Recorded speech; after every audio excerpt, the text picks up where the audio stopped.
Welcome everyone. In this video we will be talking how to work with the command line, and by the command line I mean the terminal.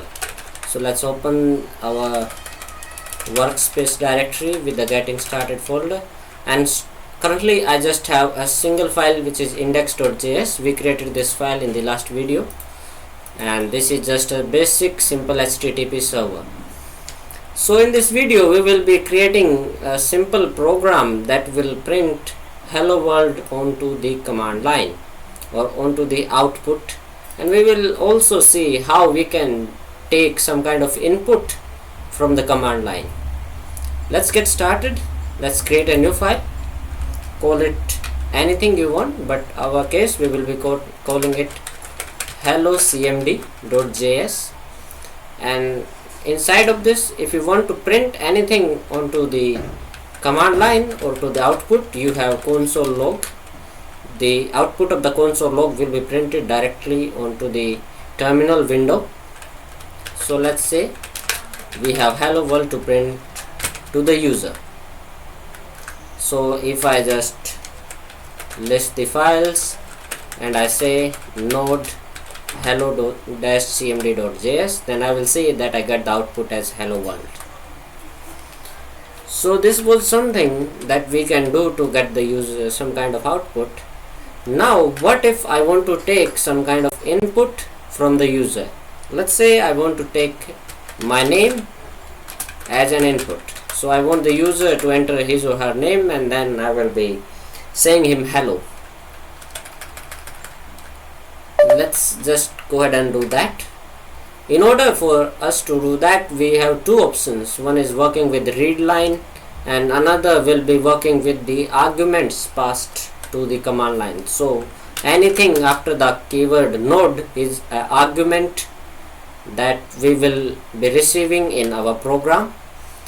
And how we do that? We do that using a global object provided to us by Nodejs, which is a process object, and using this process object we can access the arguments that are passed to us. So let's say hello-cmd.js. When I execute this command, I want to see what are the arguments passed to me.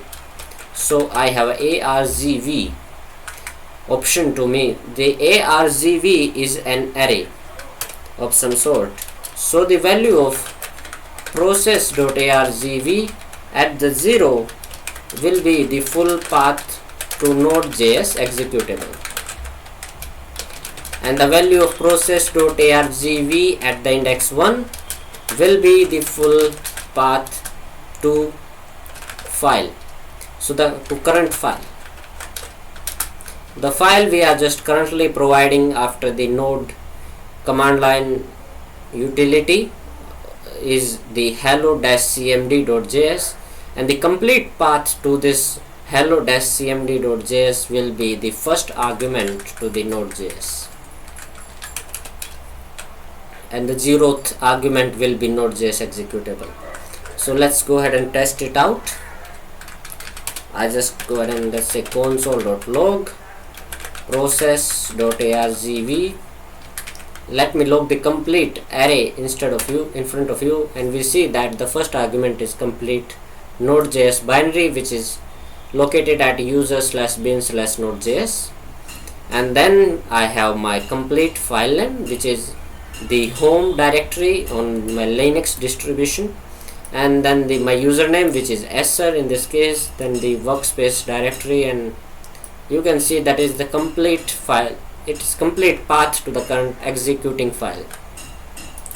So using the process.argv, I can easily get the argument, another argument. Let's say I want to pass the another argument called as Jenth, which is my name, and you can see that after this 0th and the first argument, I get an argument named as Jenth. So this is how you can access the command line arguments.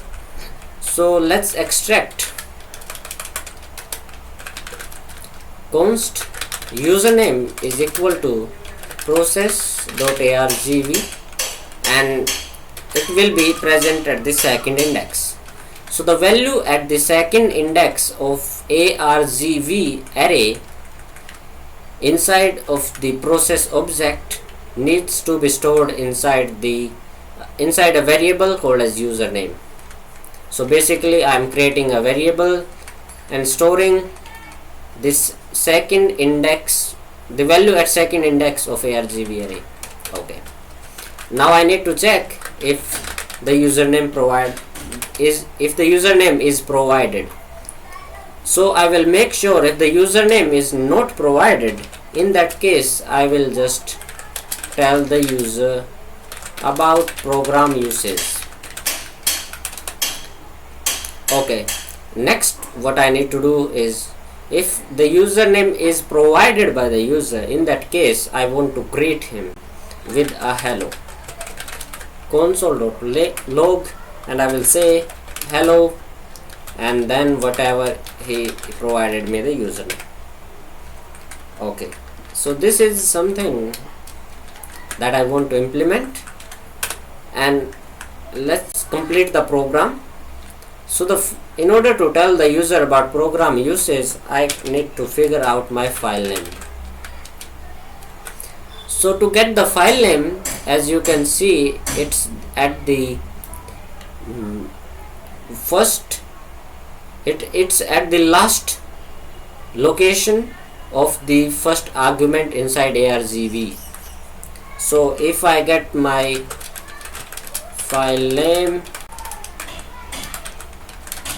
is equal to process.argv at the first index, will give me this complete path, and if I split this path, now the split function will take a separator. In my case the separator will be slash, but I want to make the application so that it should work with Mac OS as well as Windows. So I want to figure out the separator for the current running operating system.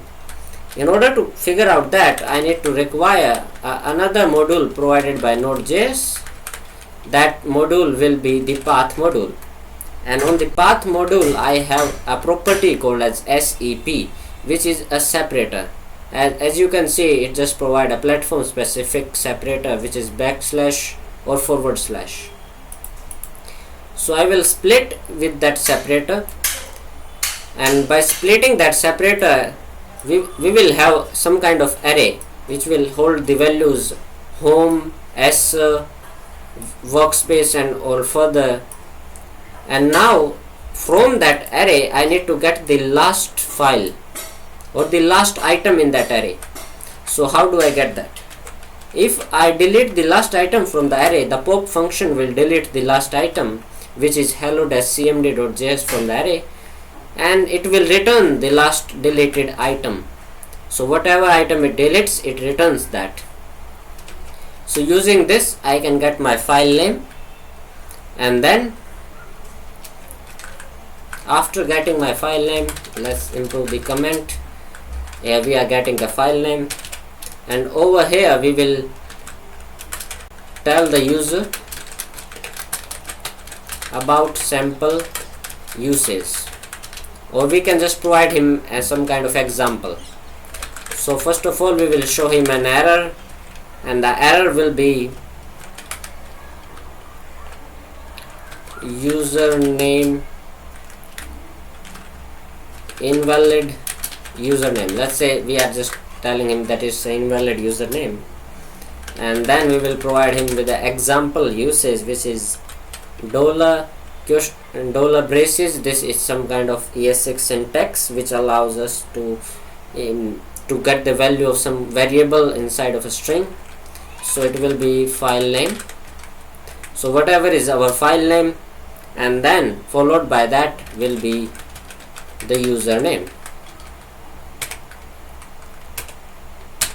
And after telling the user that it's an invalid username, I need to end my program. So how do I do that? I will do that using again the process object, and it has a function called as exit.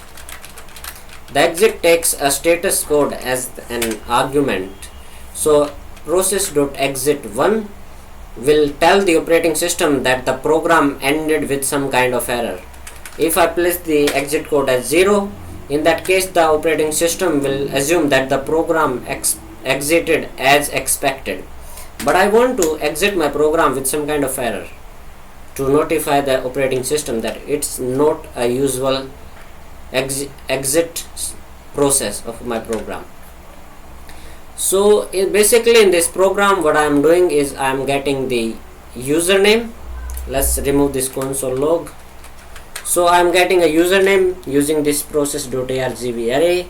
I am checking if the username is not provided. In that case I am getting my file name and telling the user about a sample usage of my program, and I am exiting my program. So basically this line is doing is exiting my program.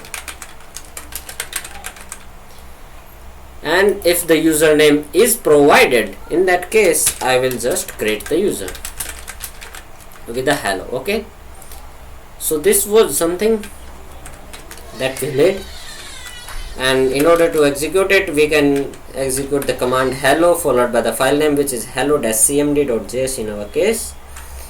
And if I run the program now, it will say that it is invalid username. Example is this.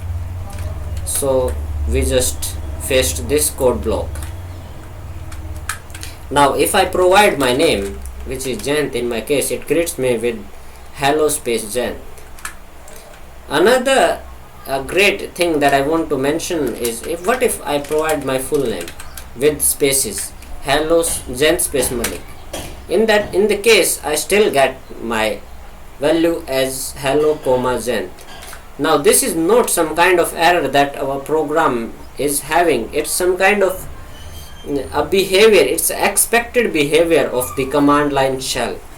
If you are working with terminal, then you should have the knowledge that the terminal ignores the white spaces, blank spaces.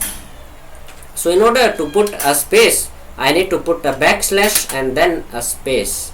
And if I execute my program now, it will print the Jayant space Malik. Whereas I just have one easier way, which is to provide double quotes around the Jayant Malik. It is still going to be a single argument. So this is something that you need to note about the terminal behavior. It's not our program. It's the terminal is designed such a way that it ignores the spaces between them. It thinks that Jayant is something, Jayant is the one argument and Malik is another argument. So this is because of that. In order to combine them, we can use the backslash and the space, or we can use the double quote syntax. So I think that's it for this video. We will see in next video, and till then, bye. Thank you.